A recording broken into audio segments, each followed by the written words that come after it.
and welcome to the First Watch podcast. My name is Drake. I will be your host for this podcast.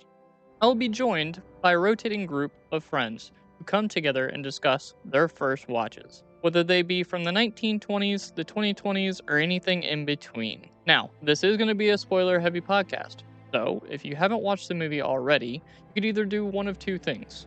You could either, one, join us for the conversation and decide whether or not you want to watch the movie for the very first time, or two, you can pause this podcast, go watch the movie for the first time, and then come back and join us for the conversation. Now, without further ado, sit back, relax, grab some popcorn, and enjoy the combo.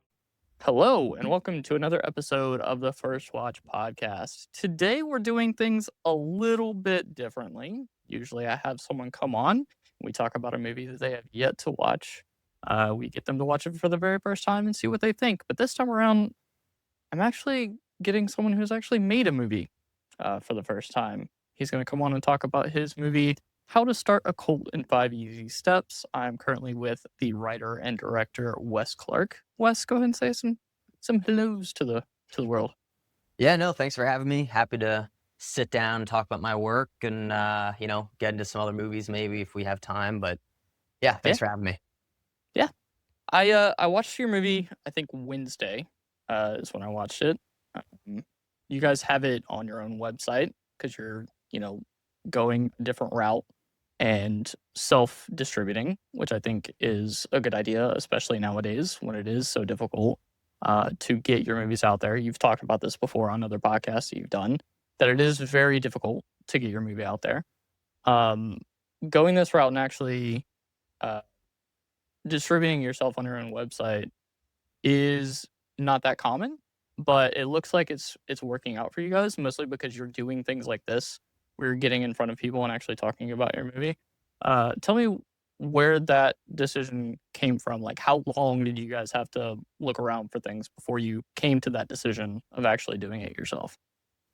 Right. So we started very traditionally. So we signed with the sales agent. We kind of went through that whole process, got a bunch of distribution offers back from actually some fairly notable indie distributors. So we would have done, in theory, if we signed the paperwork, normal things like Tubi, or you would have been on, whatever, like Paramount, or you would, like, whatever would have been, right? It would have been these websites. Because of the size of our project, it would have been, it's not the Netflix of the world, but maybe a little bit lower. The problem with that is that the deals are very bad. And so if you're an indie guy and, you only made your film for less than 100K, you're never going to see any money, because the only way that someone goes and sees your film is if they go to Tubi and they type in the exact name of your movie, because they're selling yours and like 200 other films at the exact same time.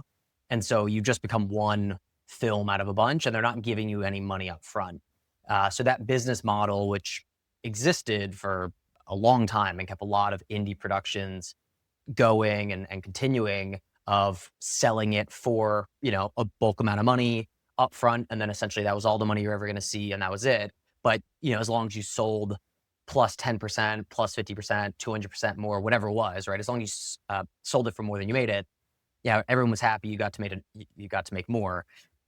With that gone, a lot of filmmakers are still taking those deals, but they're just awful deals. Like, I don't know what genius thinks that it's smart to give up 25% of your film for nothing, but it's not. So yeah, we went our own way. We put it on our website. And again, it wasn't from lack of trying or anything. We had distribution deals. I actually don't think these days it's that difficult to get a deal.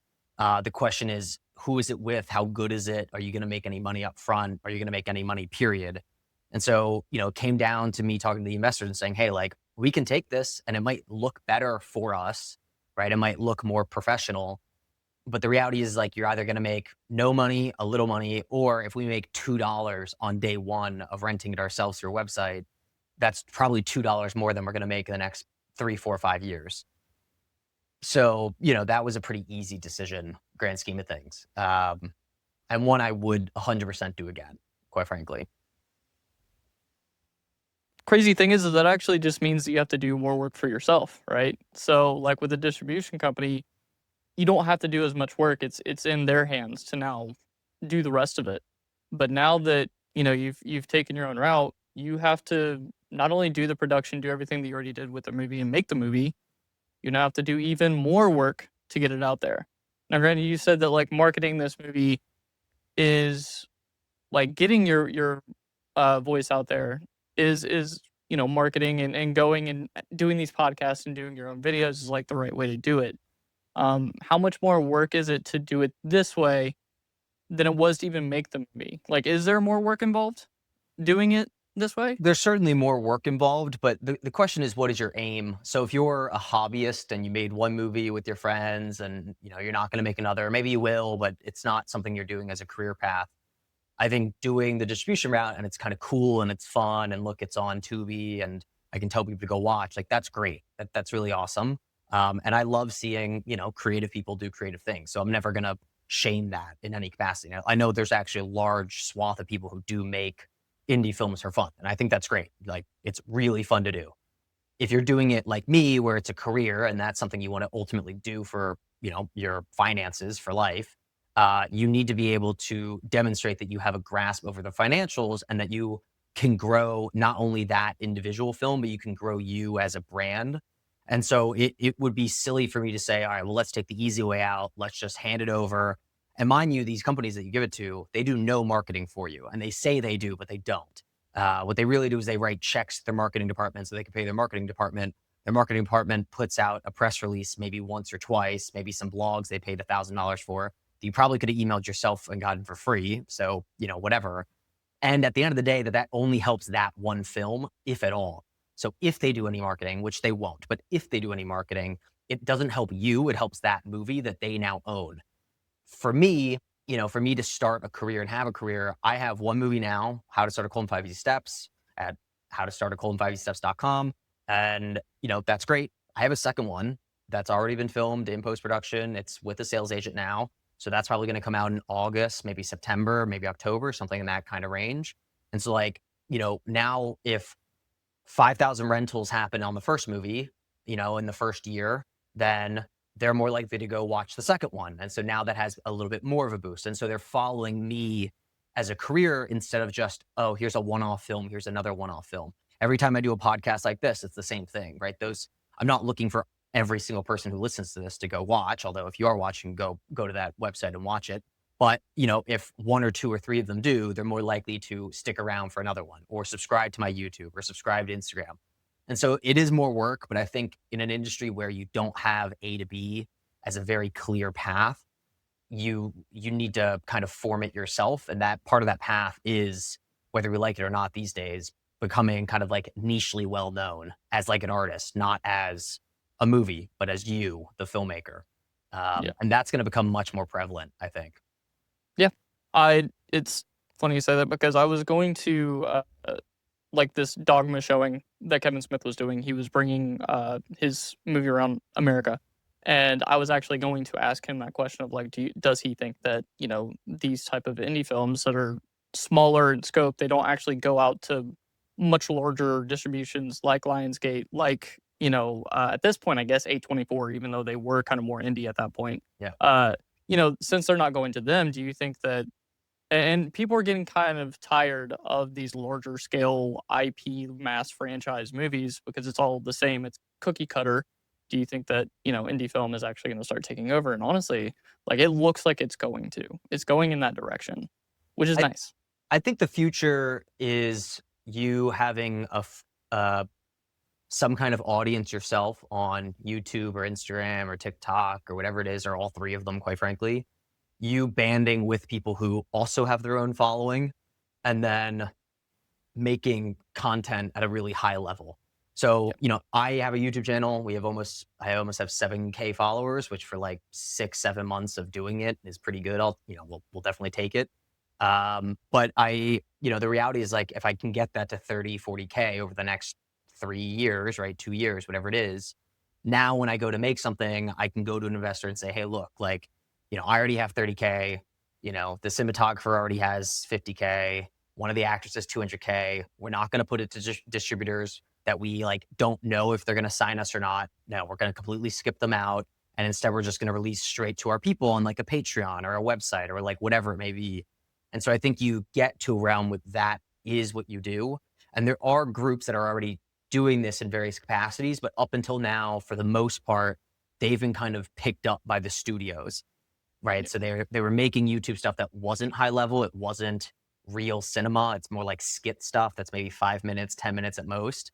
And they're saying, hey, here's an opportunity to do something for $1 million. I think that we're going to get to a point where those two things merge. And instead of relying on someone randomly seeing a video of yours and picking you up, which if that's your plan, you're a genius, go for it. It's totally going to work out for you.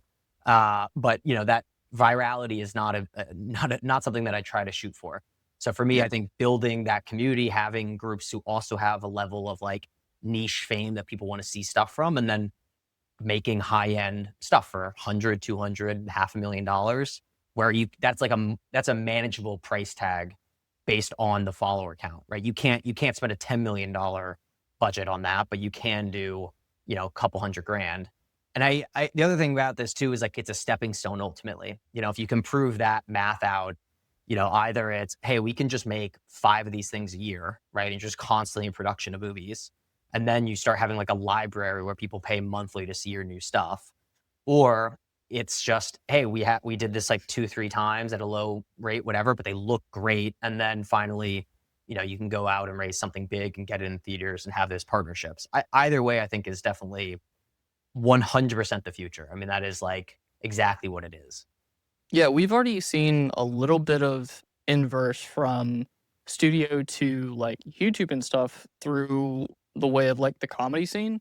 At least in stand-up comedy, we've seen that a lot, where people have already had, like, hour stand-ups gone out through HBO, Netflix, whatever, and then turn around and done the opposite where they actually upload it straight to YouTube. Yeah. Why didn't you guys go straight to YouTube and do it that way as opposed to, like, hosting your own website, having it on a host server and then selling it that way? Would it have been easier to do it through YouTube, or would it not been as profitable to do it through YouTube? Yeah, that's the right answer there. It's a profitability issue. So those Yeah. people in most cases are losing money off that. So the business model is very different for stand up. For stand up, their business model is you can give stuff out for free or quite frankly negative to you on your social media, but then you're going to rack up the amount of people who know who you are, and then you're going to go tour, and touring makes these people a lot of money. That's like what you have to do. It's actually the exact same thing about musicians. As musicians largely these days really don't make money off the song. They really make it off of going and selling at arenas. For movies, we have almost the exact opposite. Like the view ratio to actual money in matters. We care about how many viewers pay to watch it. And so if we gave it out for free on YouTube, you're gonna need millions of viewers to make 80K back. And it would be a lot. There's a business model where you can raise it off, which we didn't. Okay. So fair enough. But if we raise that money off of sponsorship, because someone was famous or whatever, right? And it was essentially like one massive ad for that company. All right, now you can kind of do it that way because you don't care about the financing of it as much. Like you don't care about making the money back. But if you are ultimately trying to get return on investment, yeah, you have to have some kind of mechanism for people to pay. And it's the same thing too, is like we could have paid to put it on Amazon. I get asked this a lot. Is like, why didn't you put it on Amazon? Why didn't you put it on, Apple, whatever? Like we could have done these things. We could have put it on Tubi ourselves, quite frankly, and cut out the people. The problem is like if you sell something on Amazon for let's say $5, they're going to take maybe 50% of it. And so you're not going to, and there's usually a percent cut that Film Hub or Bitmax take as well. I think Bitmax doesn't, but Film Hub certainly does. So, of $5, you ultimately are going to get, whatever it is, right? Two. And quite frankly, it's the exact same issue I have now, which is the only way that you get to find that movie is you essentially know to look up the film on Amazon, which at that point means that you probably went to my website and I'm directing you to Amazon. Well, why not just have you buy it straight there and then I don't have to have 50% go somewhere else?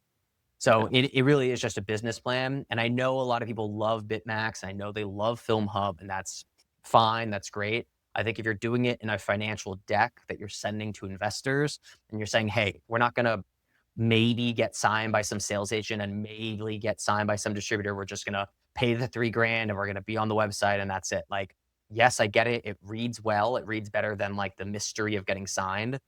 But the reality is that if you're doing that, like you're not going to make anything. So those websites don't actually help you in the area that you need help. People Yeah. need help in marketing. That's what they need. That's like actually the problem.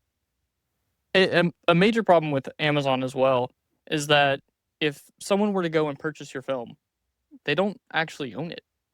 So if Amazon decides to take it off of their servers or off of their website completely, even though they have bought the film, it may not be in their movie library at some point, which could be a problem as well.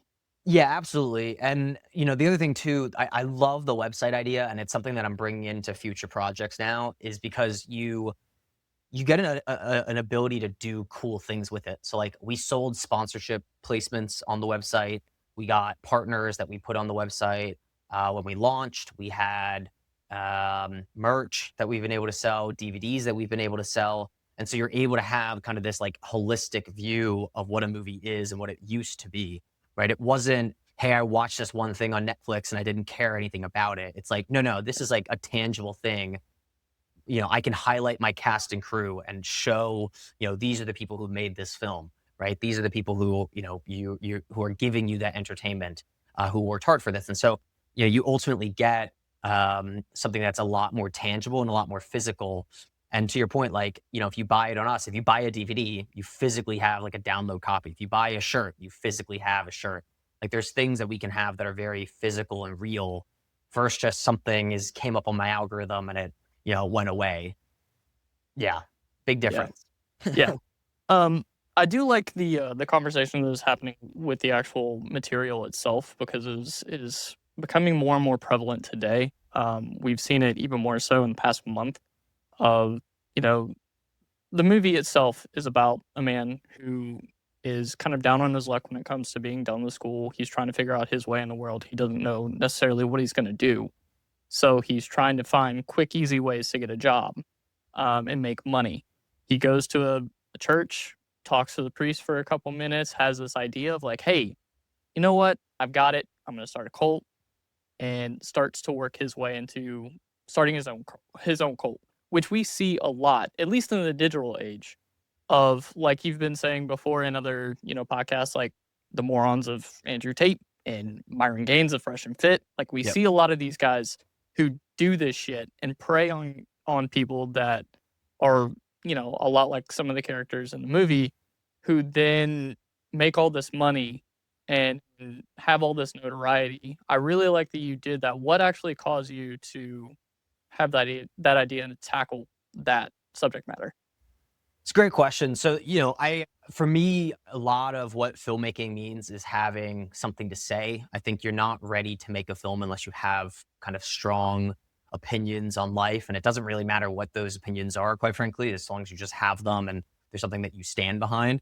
So I went to an all boys school growing up from the age of 1 till 18. I was always around men, and going to a school like that, they give you education that is geared towards men. So we didn't really talk about anorexia, but we would talk about suicide, right? So like there's just differences between men and women, and we would really focus in on things that dealt with us in our personal lives, being teenagers in high school.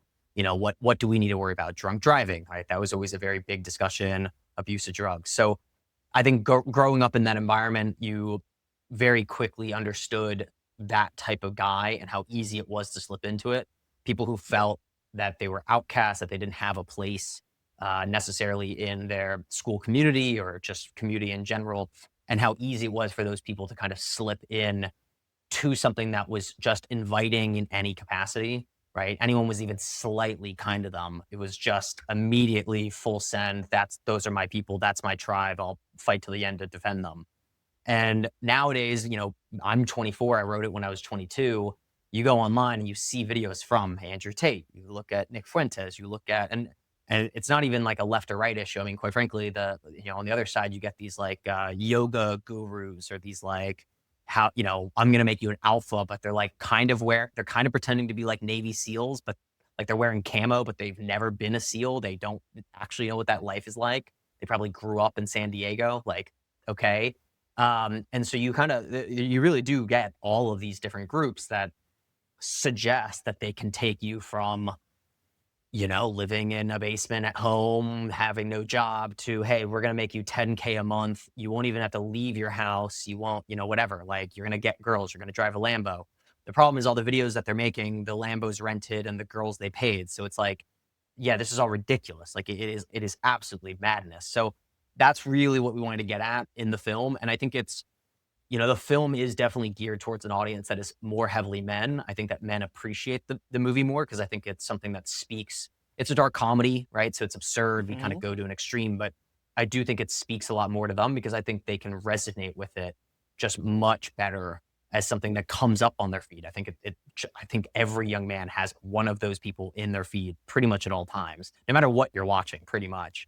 But I think it's helpful for other audiences, mothers and fathers to see.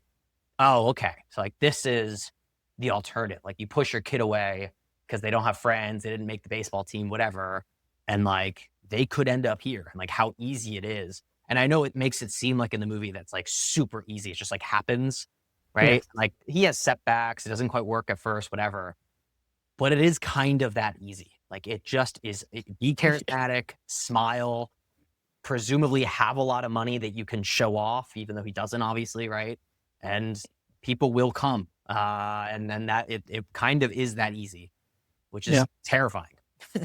And Yeah. kind of a cool part of the conversation that, Halston Mann portrays as Thomas Varley is, like, he has this personality that is not of, the Andrew Tates, whatever, in the beginning, but as he sees a monetary gain and a monetary possibility to grift and become that person, that's when it starts to switch up. And you kind of see, like, the exact moment when he's like, "Oh, okay." Like, whenever they're in front of the house and they're just arriving and he's starting to talk to them individually, um, and he's starting to see that he's getting a little bit of this power and they're all producing checks. That's when he's like, "Oh, wait a minute. I could just become this." And then that's when I can have this money that I've been seeking this entire time if I just keep up this facade. But then it eventually gets so ridiculous that he just falls directly into it. Like, it is just him at the very end. It's And that's like, interesting. it gets dangerous. Oh, 100%. It's interesting when you look back on history, the types of people who start revolutions are almost always people who were fairly high IQ, who were not poor. They were probably upper middle class, lower upper class, something in that kind of range. And typically they were very well educated and typically horribly underperforming in what you would have expected with someone with those credentials. And so I think Yeah. he is exactly that, and that was what the character was meant to be, is it's this person who, he went to college, he went to a 4-year university, like, he wasn't poor, he had a home, like, that was kinda nice. We see the home, it's not that bad, right? And so you have a kid who internally feels like he should be someone, that he's always thought that he deserved to be someone. And that's the part that matters here is he believes because of his upbringing, and a lot of people are like this, and all of these different revolts happen from the exact same type of people magically, where they feel as though they are due something by society because they grew up in that higher epsilon, but not quite at the top. And they kind of interact with people at that top and they think, well, why am I not them? It must be because of something that isn't my fault, it's their fault. And so but they have the means and the intellect to kind of manipulate those who don't have the means, and they champion those people, right? Very often it's them saying, well, we should have more free stuff. But it's like they didn't need free stuff. The people they're talking to do need free stuff. And so if I just dangle it in front of them, they're going to look at me as their champion, even though I have never needed to scavenge for food, like, never needed any of these things that I'm now espousing. And so that's exactly him, is that he's going out there saying, oh, like, women won't look at us because they reject us for being blah, blah, blah. Okay, but he has a girlfriend. Yeah. Like, okay, right? Like, oh, like, we're never strong enough because they don't let us get strong. It's like, oh, dude, you're jacked. Like, you're in good shape. Like, what are you talking about? Like, all of these things that he says, like, we are not. Well, it's not we, dude. It's you guys. Like, you're not that. And you never were Yeah. that. And so you actually don't know what that's like. right? He has friends, he has a girlfriend, he has a family. So he is none of the things that he's espousing, which is super dangerous. Those people in society are horribly dangerous. It's actually not the poor people or like the people at the bottom of society that are the problem. It's who is going to attempt, and someone will, to manipulate those people really in like horrible ways. I mean, like really twisted, turning the knife kind of ways. And you see Yeah. it all throughout history. It just happens over and over and over again. Well, you in the scene where everybody was, like, throwing all the things in the fire to basically get rid of all the things that made them, quote, unquote, "weak," you see how malleable they are Yep, because 'cause they're willing to get rid of the things that made them unique, not what made them weak, correct. and this is something that we see on a grand scale with all of these streamers and these morons who sit there and try to speak to those who are what they consider lesser than them, to look at these people who have no idea what they're doing with their lives, but they're trying to find guidance and they can't. So they look at these guys and go, "Oh, I'm just going to be just like them." So they throw away parts of themselves to conform to this other idea that will never work out in the first place, which I really enjoyed. Yeah, 100%. And they say in Lou Temple, who plays Uncle Ed, in Uncle Ed's dialogue, he says, you need to find a common uniform. You need to strip people away from their identities. And so in that, he also says, you're brothers and sisters. You're my son or you're my daughter. And he's trying to just strip them away of everything that makes them them. And that is Cult 101, right? Making a script like this, making a film like this, you do need to go into some kind of research to understand, okay, what are the steps that they do? What kind of things ultimately lead to these outcomes? And it being a dark comedy, this isn't a documentary or anything like that. So we're not super strict about kind of matching things, but it's okay, how do we take that and make it funny? But it's also a commentary on it. So it's not completely random. It's coming from somewhere. But a lot of them do strip people of their individuality. A lot of them would shave people's heads, or they would not use their names, or they would do whatever really it would take to get them to be similar. And sometimes it's as simple as, hey, we're not going to, you're not wearing bright clothing anymore. We're going to wear dulled down colors. But that's all intentional. All of that stuff is manipulative, and it gets you into the headspace of, okay, well, I'll go along with this because, I feel closer to the others and they're not saying anything, so I'll say something. And there's studies about this too. They did studies where, if there's 10 people and someone said something that was clearly wrong, right? Paris is in Spain. Uh, Mhm. if, 9 of them will be paid actors and they won't say that that's false. They'll all say it's true, true, true, true, true. You get to that last person, almost 10 out of 10 times, they will say, oh, okay, yeah, it must be. Like maybe I'm misunderstanding. But if you had one person out of those 9 raise a hand and say, no, no, no, you're wrong, that feeling of, oh, okay, I'm not alone. Someone else also finds this crazy. Okay, I can speak up as well. And so the second you can strip away all those other people of that ability to raise that hand, you get the next person not to raise it and the next person not to raise it. And then ultimately, anyone who comes into that environment is just screwed. I mean, they have no Yeah. chance of fighting back, at least unless they're a very certain type of person, let's say. Yeah. But yeah, headstrong. You'd have to be really headstrong for it. Yeah, to keep yourself out of trouble, yeah. That's not the type who goes for it too. That's the other thing. You look at Somalian when they send those emails out that are like clearly fraudulent, like, oh, Oh, I'm yeah. like a prince, and you need to send me $1 million. Those emails are written in a way where they're the whole purpose is that they're clearly fraud, right? It's clearly not legitimate, and anyone in their right mind would know it's not legitimate. But that's on purpose. They don't want to make it look good, because if it looked good, now they're gonna have to actually like struggle to find the person that's right. The person who calls that number asking anything, they own that guy. They own him because they know, okay, only an absolute idiot would fall for this. And so, okay, we found our target. It's anyone who calls that number. And it's the exact same thing with cults. They don't want to really deal with, poison apples who could come into their environment and be like, guys, what are you, what, because now it's going to cause dissent. You really just want to go after people who are not going to ask questions. So you need Yeah. to kind of be a little obvious, which is why we had a lot of debate when they were doing the scenes that were his his video to try to, his trailer, his commercial for it, we had a lot of debate of, okay, are we going to try to make this look really good, like really crisp and like very authentic? Or are we going to try to make this look just stupid, right? Him with his clearly fake, jewelry, like chains that he bought at Party City. And, like Oh, him leaning on a car that like clearly isn't his. It's in like a parking lot that he's just like walking past, like clearly dumb stuff. But it's like, yes, that's what we're going to do because the guy who falls for that video, cha-ching, he's yeah, got that's the guy they're going for. us. Yeah. And it felt very reminiscent of those streamers and content creators that we've been talking about.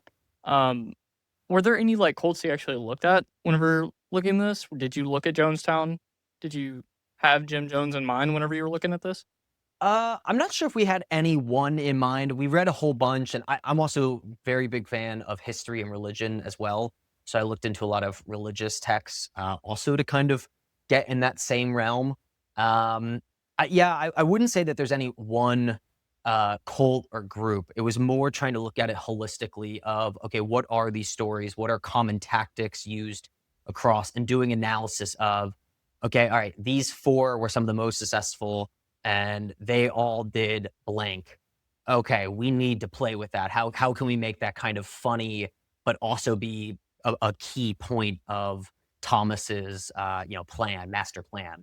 But I don't know if it was any one. We really wanted to stay away from, we are this cult because we're not a documentary. We're not trying to reimagine life. We're trying to be absurd and make humor on, pretty difficult topics, really. I mean, even the death of Uncle Ed, who is a drug addict and like he abuses drug the entire film, that's a pretty serious topic. But at no point in the film does it feel serious. I mean, he's constantly opening a little baggie saying fentanyl, right? And he's just like it's the stupid. No one does that. No one actually just eats fentanyl. That's like not usually it's laced in things, right?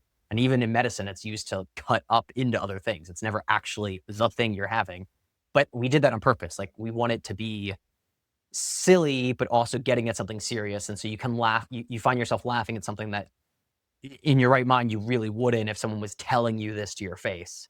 You wouldn't laugh then. But in this movie, all right, it's funny, it's silly. We can talk about it in a open environment that doesn't feel stiff and tired. And I hate movies like that. I mean, whatever. There are beautiful movies that are kind of dramas like Nomad Land, whatever. There are great ones. But I think the best dramas are the ones that do deploy humor in some way on subjects that are just extremely difficult to talk about because that's what life is. Like, if you can't laugh about it, what can you do with it? I mean, it's like the most honest form of reality in my mind. Yeah. Yeah. Yeah. No, you're right. Um, when doing the casting for all of this, I enjoyed Halston Mann a lot. He is kind of perfect for the role that he plays in Thomas Farley. What was the one thing that you saw in him whenever you're looking at casting tapes and everything that made you go, "Yep, that's the guy"? Like, was there anything in particular, anything minute, anything large that was like, "That's the guy I want"? He's extremely charismatic, but which was a necessary part here no matter what. But as a director, I personally up to this point, I'm extremely involved in casting. I have maybe I essentially do all of it more or less. We have people who help out and do whatever, but I really try to be involved in every single bit of casting in particular. And the reason for that is characters need to have a beginning, a middle, and end, and they need to have that arc. And if you're not having growth or, maybe, turning back or like whatever, like if you don't have a roller coaster effect of some kind, you're going to have a really tough movie, right? It's going to be really, really not great. So for me, he was very charismatic, which was maybe 80% of the pie. But when I went through his taping, there were aspects of innocence and there were aspects of being a bit of a loner that I immediately saw, okay, like he's going to be able to start here and go up to just king. And then we'll have to turn him dark, but it's not like he goes back to what he was before, right? He kind of stays in a middle bit, just turns kind of bad, really, until he has clarification at the end. But if you just went after someone who was charismatic but couldn't necessarily play that innocent, the I feel down in the dumps, I feel, depressed, whatever. If you don't have that bit of it, the film doesn't work. You do need to sell early on because, him 45 minutes in, yes, he's charismatic and so it grips you, but you don't empathize with someone like that. You don't because it's clearly bullshit. So it's hard to empathize. So you need to create him as this kind of, yeah, injured lamb on the side of the road, right? A puppy found in a box left. And you're like, oh, like, no, I feel so bad. We want, no, like, we're going to get you back to health. Like, you need that. And it needs to sell immediately. So yeah, he was great. Honestly, from a casting perspective, we did extremely well. And that just comes down to time. We spent a lot of time on casting. For Therez's role, Jessica, we went through 8,000 submissions. And we looked at every single one on a bunch of different scales of criteria, scored them all, and then got tapes back from about 100 and then watched all 100. Like, so it's round after round after round. And also trying not to be rude, where like you're making 2,000 of them send you in tapes where, now you're wasting their time, for them to submit the first time, all they have to do is click something and do like 2 or 3 sentences or something. So it's really not that bad then. But once you actually get them to send tapes and stuff, that's, you don't want to be rude. You don't want to send it out to people who will have no chance. So Yeah. that's kind of the benchmark. Could this person get it? Yes, they could get it. Okay, we'll send it out. But that's a hard list to go from 8,000 to Yeah. like 150, something like that. It's a lot of How time. long did that take? Yeah, how long did that take? I think the whole process for it took about a month. We were Hmm, only in pre-production for 2.5 months. So that's not bad. no, I mean, that's short. That's like Yeah. extremely short. And not really skipping all that much. The nice thing is we didn't really have to do too much location scouting, which usually is a pretty big piece, but also we would just hire someone to do the location scouting if it, was a bigger piece there. But yeah, I mean, we really like very quick. And my second movie was 3 months. So like the exact same. So I like to have it quick, but also manageable. You gotta get going. You gotta just do it. Start, hire people immediately, hire a team you like and you trust, and you just run through it. Yeah. Were there any, movies that influenced this at all? Like, that influenced some of the decisions that you made in this movie? 100%. Most, I would say, stylistically and tonally, like genre, was Frank. Frank was a movie that I had actually not seen when I wrote the script. And then my cinematographer, David Newbert, who's great, and now a working partner of mine, he was like, hey, you need to check out Frank. I don't know if that's what you're going for in this, but it could be what you're looking at. And so, for anyone listening who doesn't know Frank, the main character wears a mask, like a big headpiece, kind of like Marshmallow, the DJ. The entire movie up until the very end, when it gets destroyed and he finally takes it off, ends up being a really famous actor. I won't say who it is because you should go watch it, quite frankly. But watch mine first, then watch theirs. But it is real and it deals with really emotional, serious topics. But at the same time, all these emotional, serious scenes then is cutting back from her to a dude in a giant headpiece, to her to a dude in a giant headpiece. Like it's so stupid. Every time you cut back, you're like, "Oh, what the fuck?" And he's talking about like suicide tendencies and he's talking about depression. It's like, okay, dude, I haven't even seen your face. Like how, like what? Like, I don't know if you're crying. Are you crying? How would I know if you're crying? I can't see your face. And so it's just so stupid. And it has that indie flair to it where it looks really good and you get that cinematic look, but at the same time, it feels raw and it feels real. And a lot of movies these days at a high level feel fake.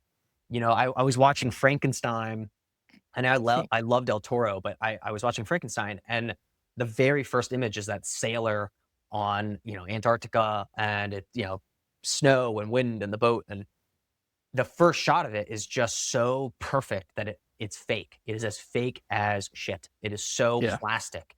The actor doesn't feel real. His beard that has snow perfectly in there, as though someone took tweezers and like dropped it in his beard. Everything feels so fake the entire time that no matter how well it looks, it just almost gets worse. They almost need to make it not look as real. And so Yeah. you go back to the 80s to some of your favorite movies of all time, and they they have a rawness where it's like, okay, we are gonna, throw you into a pit of dirt. And what they would do is they would dig a pit of dirt and they said, off you go. And like it looked real because that's it, they just did the thing. There was no Yeah. fake crap to it. They did not plan out every single color of thread on the shirt to make it like they didn't do that stuff. They just, all right, here's your uniform and not, and so I really, really wanted to have that style as well. So Frank was probably the inspiration, stylistically, tonally, everything like that. There's a couple others. Dogtooth was something I looked at a lot, which I love. Greek movie, worth a watch. Also about cults. Um, also very small location, just in a house essentially. They kind of leave in a car once, but more or less just in a house. But yeah, I would say those two, Dogtooth and Frank, were by far the biggest inspirations. Gotcha. I like to ask this question usually to people just to kind of get to know them a little bit more. Is there a movie that you watched that not only changed the way that you look at your own life, but the world around you at all? It's a great question. The first I'll do 2 movies. Can I do 2 that Yeah, yeah, my go for it. Go share? for it. Okay, Go cool. for it. So the first one I'm gonna say is Cool Hand Luke. Okay. I That was the first time I looked at movies differently. Watching Cool Hand Luke and understanding that you could have meaning to an nth degree in what you're doing, and everything can be symbolic, but keeping it natural and feeling real at the same time was something I wasn't really exposed to. You watch Fast and Furious and you don't get that sense of there's something deeper here. But when you watch Cool Hand Luke, okay, like what does that mean? What does this mean? He said that, but does he mean that? And so you can dissect it. And I actually did a, a presentation in high school that was an hour and a half. Everyone was supposed to take 10 minutes, and I came up with like a 50 slide presentation, and I just started and I did not finish, and then I did it. My professor was like, "Hey, can you do it for the next class?" So then I did it for the next class too, as like an example of what we were supposed to be doing. And now maybe not quite that long, but the whole thing, you watch it, you don't think anything about it really. I mean, it's a great movie, obviously, but the whole thing's a biblical reference, and Mhm. everything they do is biblical, everything. Mhm. And some of them are very overt. He's laying on the table and he's kind of, Jesus like, fine, that's obvious. But even down to how many eggs he's eating, right? Everything down to the lighting. There's so much symbolism. The snake through the glasses, like there's so much stuff.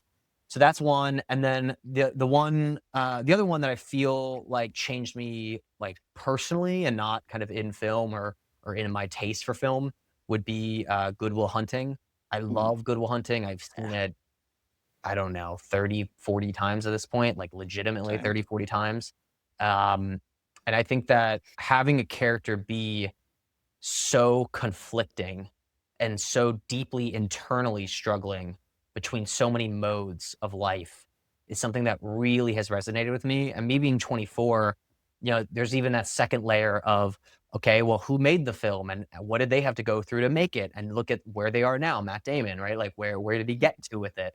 Um, that movie has really, really guided me in a lot of ways where feeling like you didn't necessarily belong or being conflicted between, family issues, but then there's friend issues, but then there's work. And, what is my purpose in life? Should I be at this job? Well, it's a lot of money, but well, okay, but I like this though. Right? And like it's just such an honest portrayal of what the human condition is for me. And yes, obviously it's put into this thing of him having some genius level. I'm not a genius, okay? So that's not the point, but he is getting dragged in so many directions at once.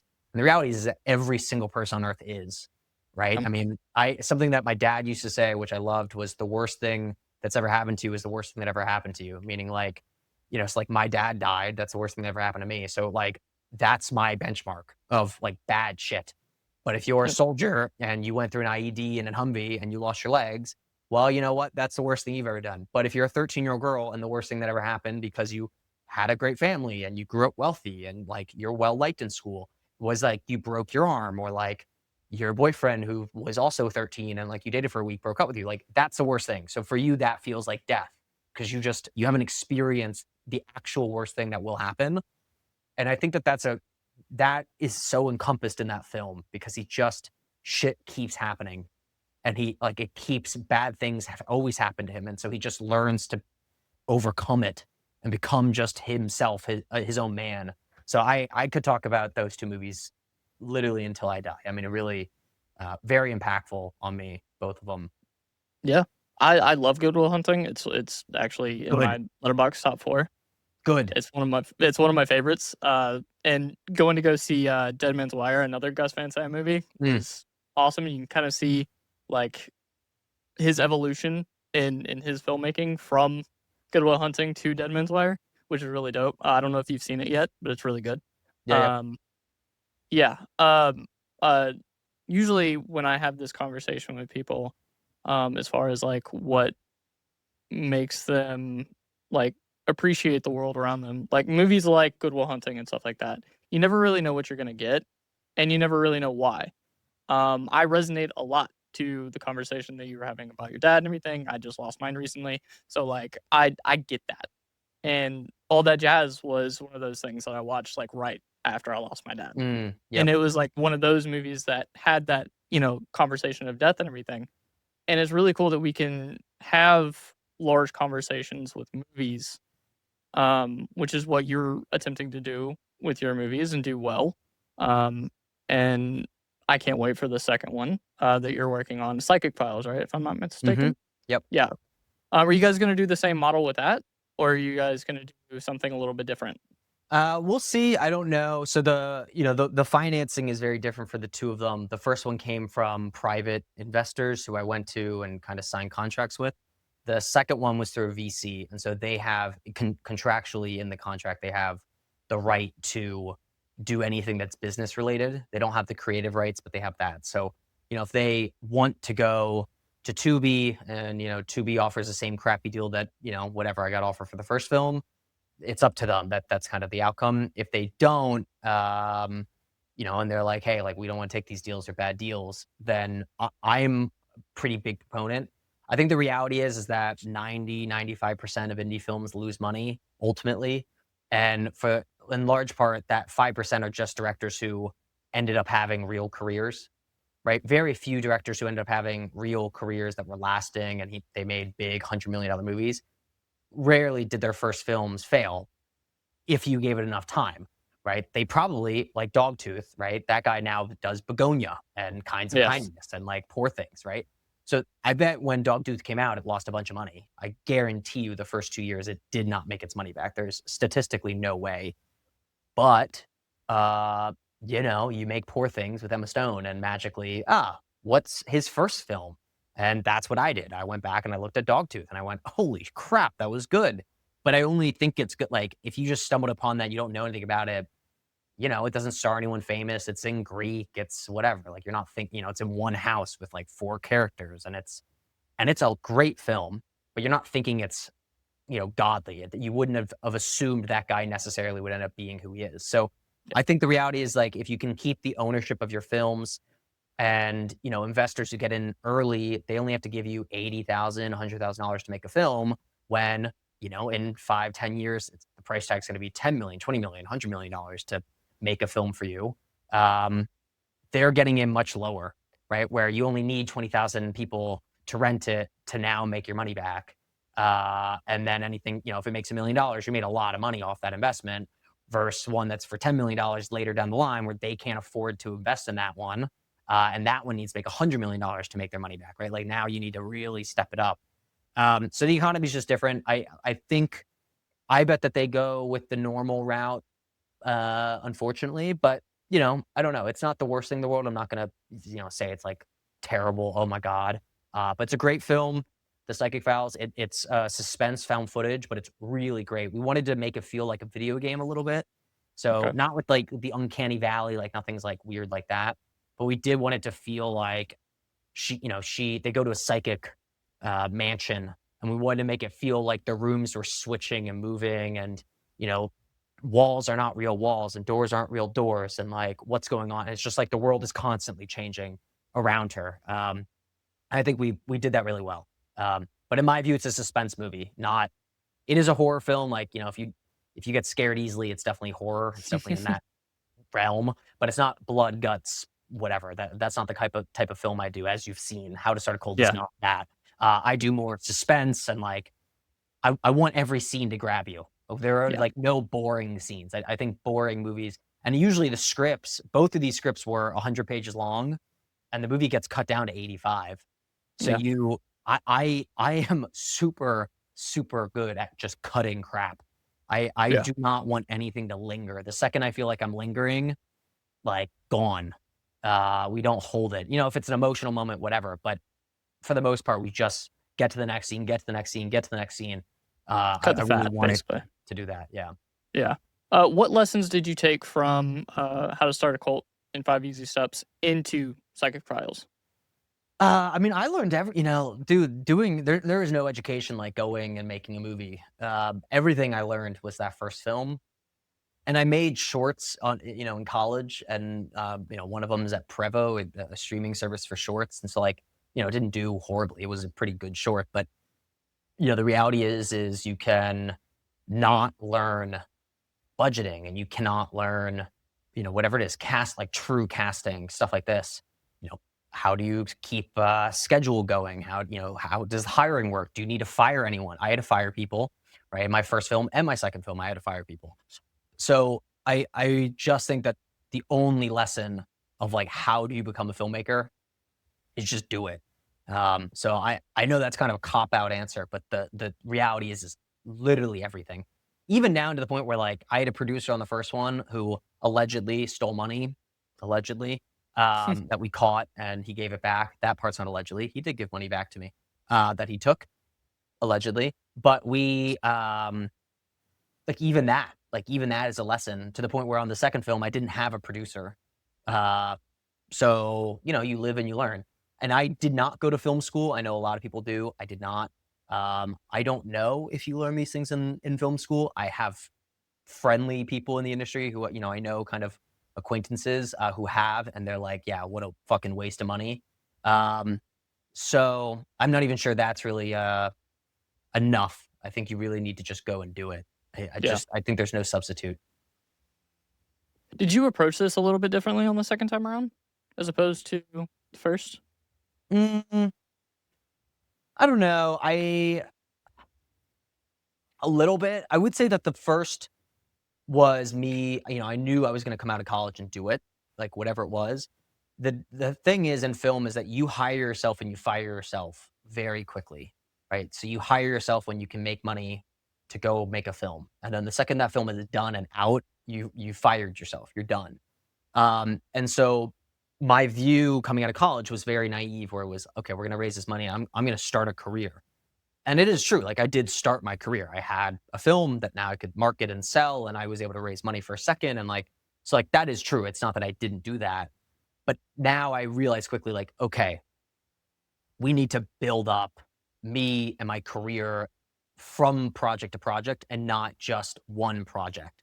And so my mentality was not quite adjusted correctly for, hey, this has to be 40, 50, 60 years of life to do this, because I'm not going to fucking retire. Filmmakers don't retire. So that being the mentality now is, okay, we should start a YouTube channel so that we can post stuff and get more people, so we can send stuff out to those people once, we kind of get more projects, and like I can build up a community. I can do these things. So I didn't quite understand that the first film, and I really wish I did, because I think I would have had a whole another year and a half of growth in these kind of areas. I would have been better on YouTube. I mean, even now, I'm not a YouTuber. There's filmmakers who make stuff for YouTube, and there are YouTubers who talk about filmmaking, and there's filmmakers who use YouTube. I'm a filmmaker who uses YouTube. So even right now, I'm like learning how to do thumbnails, because like it's just something I've not had to learn how to like set up the YouTube channel. Like what should be the first thing they see? What should my bio say? And this stuff does matter, because it's like your first introduction. So that's just stuff I've never cared about. I've only ever cared about how do you do the movie. I never thought of, okay, how do I market the movie? All right, how do I market myself?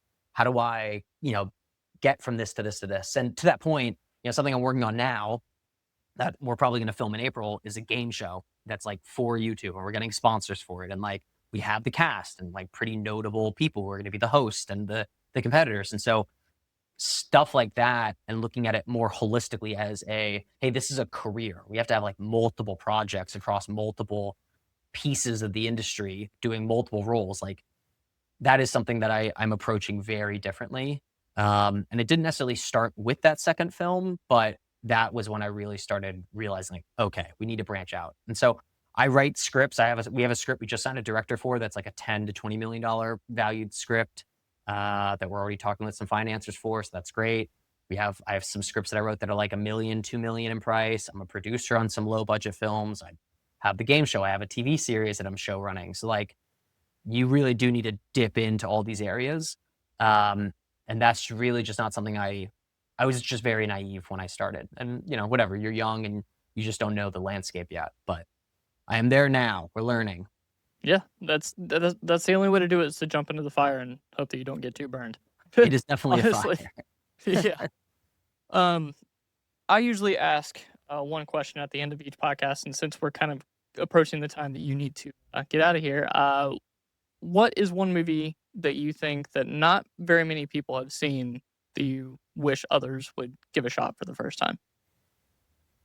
I Other mean, than your own, of course. well, yeah. Yeah, go watch How to Start a Cult in 5 Easy Steps. If I can't say it enough. It's so funny, I mentioned so many of the ones I would have said. Dogtooth, I think, is great. I think Frank is great. I think Cool Hand Luke is great. Those 3 alone are probably not as well respected, particularly by people who like, there's a lot of people who say they're cinephiles, but what that means is, does it star The Rock or like, does it star George Clooney? Like that's Yeah. fine, right? Like I love Scarlett Johansson. Like, I want to watch the new fucking whatever Jurassic Park or whatever they're calling it these days. Like fair enough. But when you go back and you look at some of these older, even foreign films, it's like I would say La Haines, Yeah. whatever. I'm not Bang. French. La Yeah. Haine, Yeah. sure. That's probably one that comes to mind of like what would be the next big inspiration for filmmaking for me, like stylistically. That again, if you're a true cinephile, you're thinking, oh, that's not that crazy. But I think just a lot of people, and I bet a lot of people lie and they're like, yeah, I've seen that, but like they've heard of it. They don't really. They've probably seen the one scene through the mirror. That's probably the one thing that they saw. And then they're like, yeah, I watched it. It's like, no, you didn't Yeah. fucking watch it. Yeah. I'll go with that one. But all of those Okay. ones we've talked about have been kind of small movies. Frank is a small movie. People don't know that much about it. Yeah. Yeah. This is the first time I've heard of Frank, so I'm actually gonna Oh, go watch dude, it go probably watch this it. weekend. Yeah. Great. Great Yeah. movie. I Yeah. won't tell. I'm glad I didn't say who it was now. Yeah. I'm glad You're you going to didn't be either. shocked. Really? Okay. Yeah. I I'm was looking forward to shocked. I'm looking forward to it. Yeah, it's fucking nuts. Okay. You go through the whole movie and you're like, like this is not gonna be anyone. It's like really great performance, but like you can't see their face. It's like they're not expressive, like they're just saying the lines. But then the thing comes off, you're like, oh fuck, they got him to wear a mask the whole time. It's hilarious. Anyway. Yeah, go I'm watch it. excited for it. Good. Yeah. Go ahead and like pitch us like what would be the best pitch for How to Start a Cult in 5 Easy Steps. Ooh, I like that question. I've never been asked that question. All right, here's my pitch. Do you like to laugh? Do you like movies? You're probably going to like this movie. It is oddly comical and serious at the same time. And unlike these big $100 million movies that really are just dog shit with no heart or personality whatsoever, we have all of that. We have the heart, we have the passion. And quite frankly, Disney doesn't need your money. They need their stock price to go up. So I need your money. So you should go watch How to Start a Cult on 5easysteps.com. You should buy a DVD, or better yet, buy some merch, because then when you walk around, you can be a billboard for me. And that is so much better than anything else. And I've made this pitch essentially 20 times now on podcasts, and it does work. Every time I go on one, every time it's released, I see a little spike. So if you have listened to this point in time, to this free programming, go spend $4 and rent a movie. You will be impressed. I promise. Yeah. Nice. Where else can we find you other than, your movie on your actual website? Where else can we find you Any like My main is YouTube. Go to YouTube, Wes Clark Film. I got like 7K there. And then I get a lot of DMs on Insta. So again, if you're listening to this and you're a film person, you want to hit me up. Let's chat. I get DMs all the time from people who want to be filmmakers. They are filmmakers. They're cinephiles. They just want to say, I hate your movie or I love your movie. I get both. Most have been nice. Some have been not nice, but that's okay. I really don't care. It means they spent $4 and rented it. So there you go. works for me. Yeah, But I would say go follow me on YouTube. That's probably the best. Because cool. then you also get Awesome. updates about my work. That's kind of the True. best thing. Yeah. Yeah, true. I did venture into your YouTube a little bit. I was enjoying it.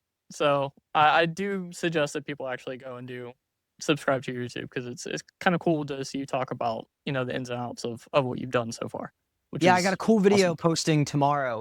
Like I do a scene breakdown from How to Oh, Start a cool. Cult. And I think it's a cool thing. Again, I'm learning how kind of what people want and whatever. And I've been chatting to some people who are YouTubers. Like that's like what they Yeah. do. Um, so we're getting better. It's gonna get cleaner. The thumbnails are getting better gradually. Yeah. Uh, so, but yeah, I don't know. I think it's a fun way to express myself. The important thing for me is not forgetting that I'm a filmmaker. Like I'm in the entertainment space, but I'm not a YouTuber. Like they are Yeah. different things. So I just need Yeah. to make sure I focus on that. Yeah. Yeah. Well, I'm glad that we got to have this conversation. Hopefully one day you'll actually come on and we'll do like what I usually do, where we talk about a movie you've never seen before. Um, so if you want to do that down the line, I'm down to do it. I do suggest that everybody goes and watches How to Start a Cult in 5 Easy Steps. I will have all the links to everything that he has, like his social media, the movie itself. It'll all be down in the description, so you'll be able to find it very easily. Thank you for coming on. It was fun talking to you. I hope we can talk movies later on. And Yeah, until no, next for sure. I'd time, love to come oh yeah, back. This would be yeah, great. Let's do it. I'm down to do it. Cool. Alrighty. Yeah, Thanks for having me. yes, sir. Till next time, bye.